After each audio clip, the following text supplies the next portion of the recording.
atención. Sobre todo porque nosotros ante el camino espiritual lo primero que tenemos que hacer es ver las problemáticas donde estamos situados.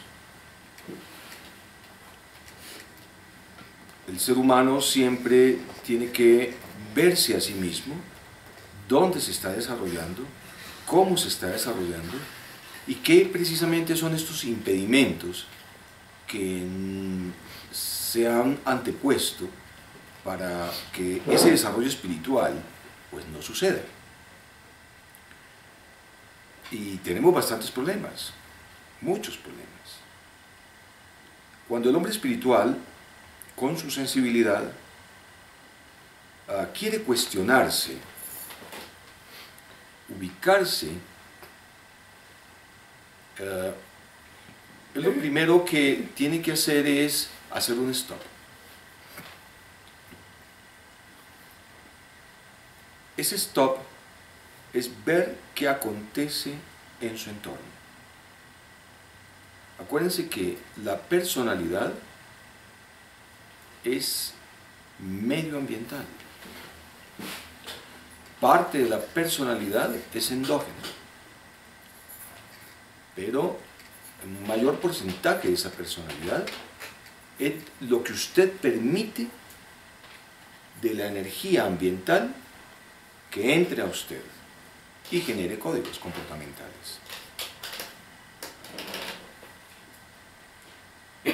Cuando nosotros vamos a ver qué nos rodea, vemos que la sociedad es un ente, es un tejido totalmente corrupto, enajenado. El sistema está hecho con una enajenación para corromper al hombre sucesivamente. No tenemos que ir más allá, lo podemos ver fácilmente. ¿Okay? Miren ustedes, las cárceles están llenas de personas que vienen de un choque emocional muy complicado. Y solamente estas personas que están guardadas, la mayoría de personas que están a nuestro alrededor son personas que traen un proceso de choque y disfuncionalidad pues, bastante crítico. Cuando nosotros pensamos en la espiritualidad siempre es un factor de libertad, siempre está asociado con la libertad. Y cuando usted piensa en la libertad, es inherente el amor. Y el amor está asociado con la luz. Y esa luz, lo hemos hablado, es un factor de poder, de conocimiento, de fuerza, y todo esto encadenado forma ese engrama de ese prospecto autorrealizativo, esa fuerza que lo está moviendo a usted y le está diciendo a usted que usted tiene que despertar un fuego interior. Ahora, cuando el hombre se ubica dentro de su personalidad inmanente, debe de aniquilar, entre comillas, destruir ese medio ambiente que le está cosificando. Y el hombre debe de construir, rehacer su personalidad. Porque la personalidad que le ha creado el mundo, que le ha creado la sociedad, no le sirve para su trascendencia. Aquí hemos sido educados con miedo, con temor, con ansiedad, con preocupación, con determinismos.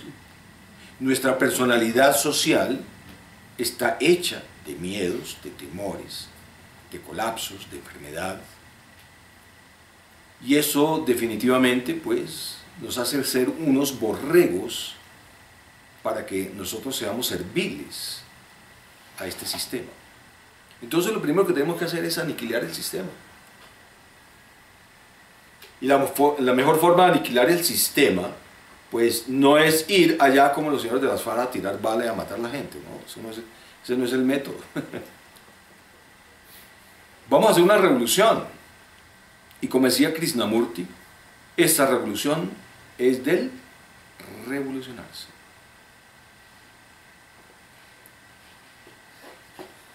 Si el hombre se revoluciona a sí mismo, indudablemente revoluciona su ambiente. Lo decía Mahatma Gandhi. Si queremos cambiar la sociedad, cambiemos el individuo. Y por ende, la sociedad va a comenzar a cambiar. Entonces, ¿nosotros qué tenemos que hacer? Restablecer una cantidad de juicios, una nueva educación. Porque la espiritualidad es una fuerza educativa que nosotros tenemos que volver a abordar. Tenemos que reeducarnos en otro tipo de comportamientos. Cuando aniquilamos la personalidad, se lo decía a una alumna esta tarde, matamos el pasado.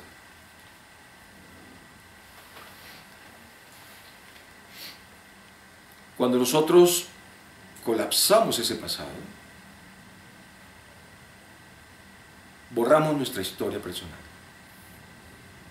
Morimos un poco. No hay otra forma.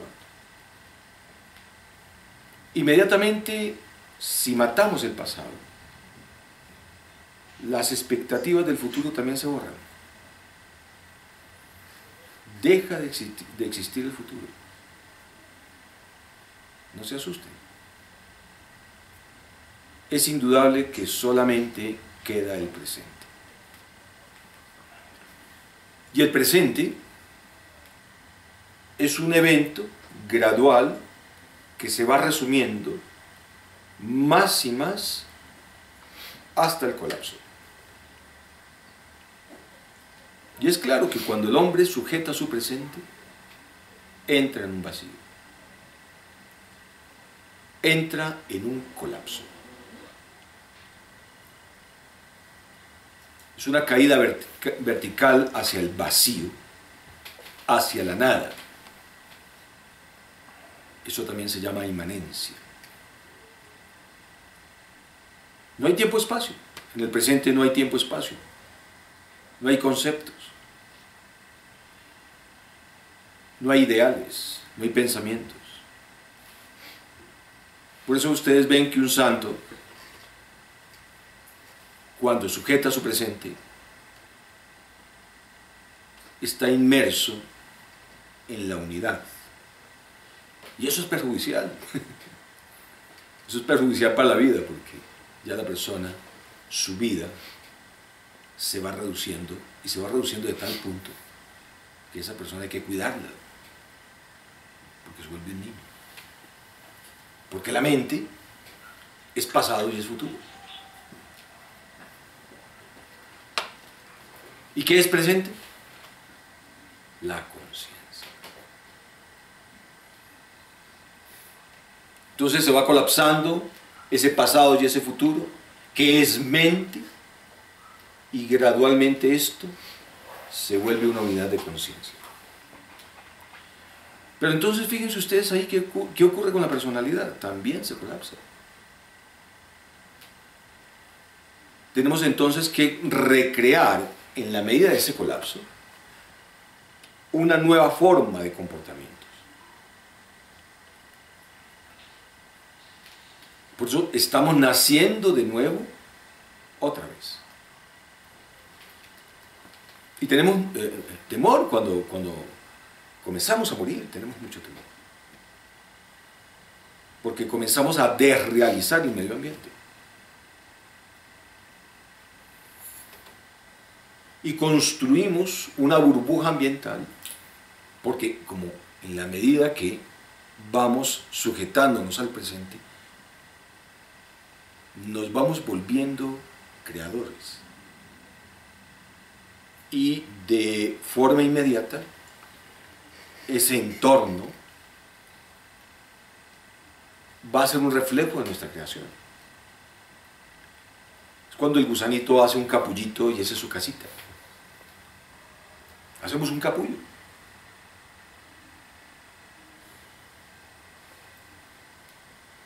y nos abrigamos con esa energía y generamos un feedback con esa fuerza. De aquí que cuando vamos resumiendo todo nuestro ser a la unidad, debemos de tener mucha psicología.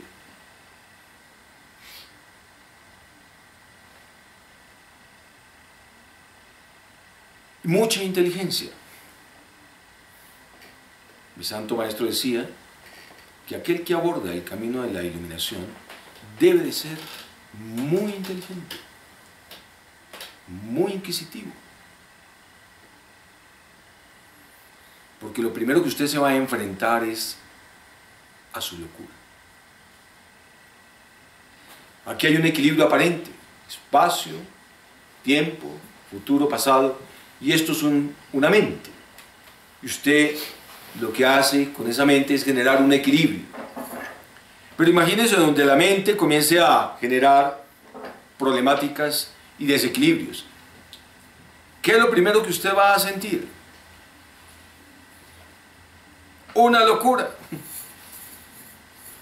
Porque la mente se desestructura, se resquebraja y comienza a caerse a pedazos a su alrededor.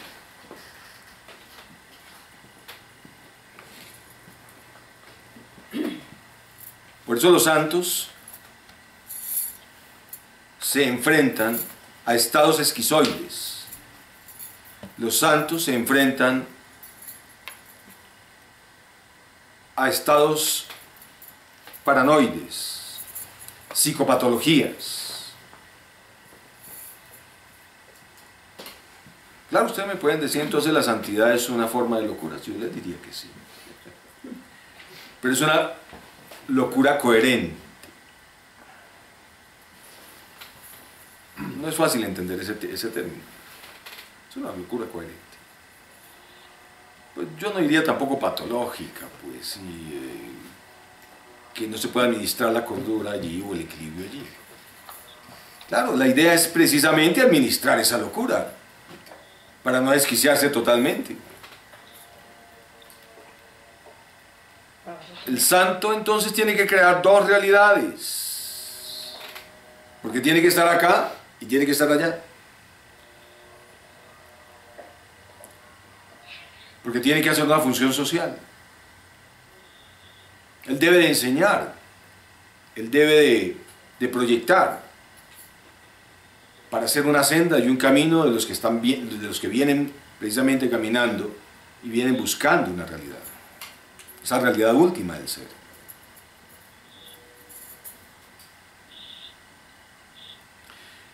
Pero como les estaba diciendo, nosotros debemos de enfrentar precisamente esa personalidad que nos ha llevado hasta aquí y esa personalidad nociva que nos ha traído acá y no nos ha permitido despegar hacia la libertad, porque todavía estamos confinados y debemos de entender en qué consiste precisamente, qué debemos de hacer, qué metodología tenemos nosotros que trabajar para seguir enrutando el camino de la iluminación. Y si nosotros buscamos, nos vamos dando cuenta que el factor primordial y único para seguir adelante es la educación.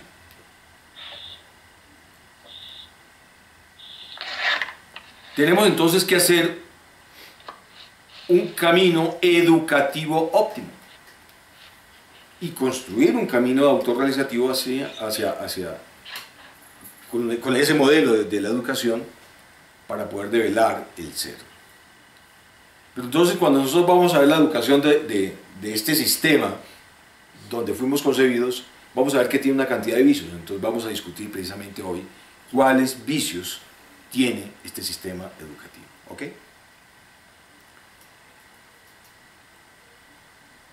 Cuando el hombre fue creado, él fue concebido de una raza primordial, que hemos hablado de eso, de esta raza primordial que era andrógina, ¿se acuerdan?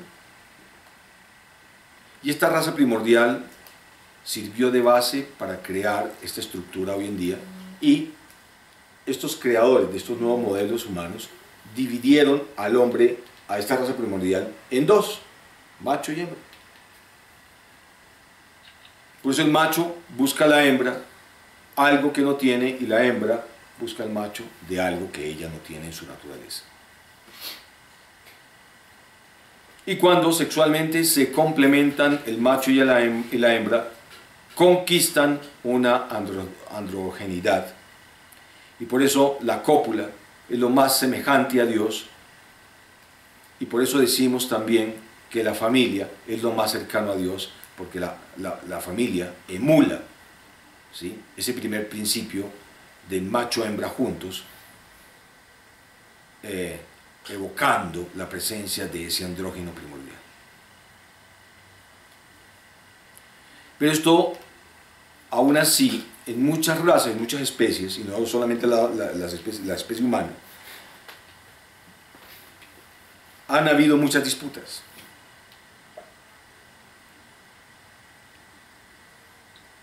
Porque entonces el macho comienza a pelear con la hembra y la hembra también comienza a pelear con el macho. Y esto ha generado unos problemas graves dentro de nuestra sociedad. Y ustedes saben que nuestra forma política, social y económica, religiosa, es totalmente patriarcalista, donde el macho es el que manda. ¿En Colombia ustedes han visto una mujer presidente? No. ¿En Estados Unidos han visto una mujer presidente? ¿En el Vaticano ustedes han visto una papisa? Bueno, por ahí se les metió una mujer papa, ¿no? Sí. Pero, porque se les metió. Sí, eso fue hace muchos años, ¿no? Vemos entonces que la condición de la mujer siempre ha sido ¿qué? Oprimida. Sometida. Subyugada. Esclavizada.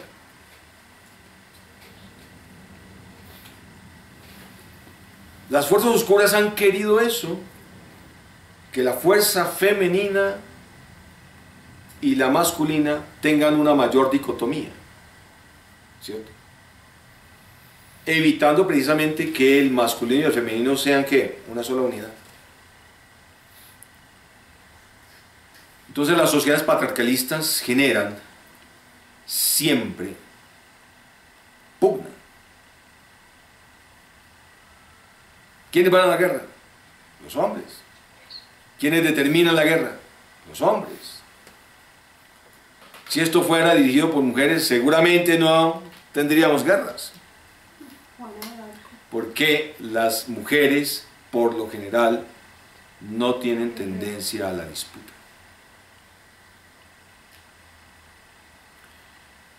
Las antiguas razas, y sobre todo la raza tántrica que tiene que ver con la heredad de Enki, era una sociedad matriarcal. Los primeros asentamientos tántricos del Catal Uyuk, o que se dieron en el suroriente del mar Caspio, eran sociedades totalmente matriarcalistas. Las sociedades estables, las sociedades que perduran, son sociedades totalmente matriarcales, ¿sí? Y esto se rompió cuando el hombre no quiso continuar manejando este tipo de situaciones. Entonces el hombre comenzó a gobernar, comenzó a pugnar, y a partir de esas pugnas quiso tomar la rienda de la casa, y fue cuando comenzaron a darse las guerras posteriormente. Hay unos libros bien interesantes, ¿no? El culto hacia la tantra de lo femenino, que habla mucho sobre esto, ¿no? La tradición de esas sociedades matriarcales antiguas. Entonces, uno de los objetivos ahora es tratar de conquistar ese matriarcado. Y al conquistar ese matriarcado, vamos a decir, Dios no es masculino. Dios es femenino. No, no tiene las dos. Femenino. Porque cuando usted desarrolla el despertar del Kundalini, el Kundalini es ¿qué? Femenino. El Kundalini no es masculino. Comencemos por ahí. El despertar de la luz es femenino, porque corresponde al Espíritu Santo. Y el Espíritu Santo es la revelación del conocimiento, del poder y la fuerza. O sea, la mujer es la fuerza, el poder y el conocimiento. Entonces nosotros los hombres tenemos que hacer ¿qué? Adorar la mujer, encender la mujer, oblacionar la mujer, para que ella, enardecida en fuerza, en luz, en poder por el amor, devuelve eso al hombre.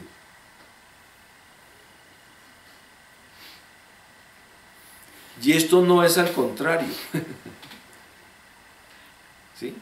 La mujer en chancletas y con barriguita y con la batola y haciendo la comida en la cocina. ¿Ok? Y ese ha sido el factor común de la sociedad humana. Miren qué pasa en Oriente.